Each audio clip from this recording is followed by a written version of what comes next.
எல்லாரும் நல்லா இருக்கீங்களா? இன்னைக்கான பதிவு தோல்வி என்னும் நோயை குணமாக்கும் சிறந்த மருந்து நம்பிக்கையும் கடுமையான உழைப்பும் தான்.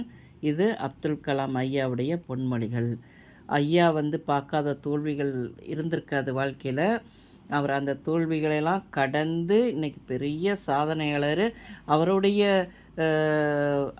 புகழ் பார்த்திங்கன்னா 1000 ஆண்டுகள் 1000 ஆண்டுகள் போனாலும் ஐயாவுடைய நம்ம தமிழ்நாட்டில் அப்துல் கலாம் ஐயான்னு ராமேஸ்வரத்தில் பிறந்து வளர்ந்து இன்றைக்கி அவருடைய சாதனைகள் நிலச்சிருக்கும் பார்த்துக்கோங்க. எத்தனை ஆண்டுகள் கடந்து போனாலுமே.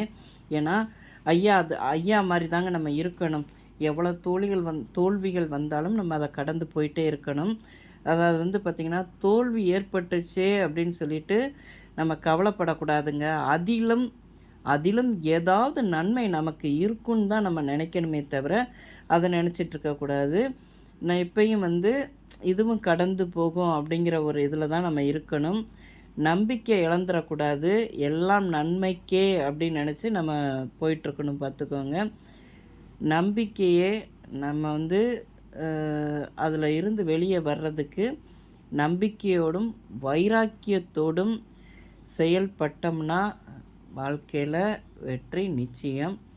அதை தாங்க நம்ம பண்ணணுமே தவிர தோல்வி ஏற்பட்டுச்சுன்னா அதை ஒரு நோயை ஆக்கிடக்கூடாது.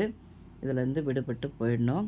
இந்த பதிவு உங்களுக்கு பிடிச்சிருந்தால் பார்வதி வீட்டு சமையலுக்கு ஆதரவு கொடுங்க. ஓம் சாய்ராம்.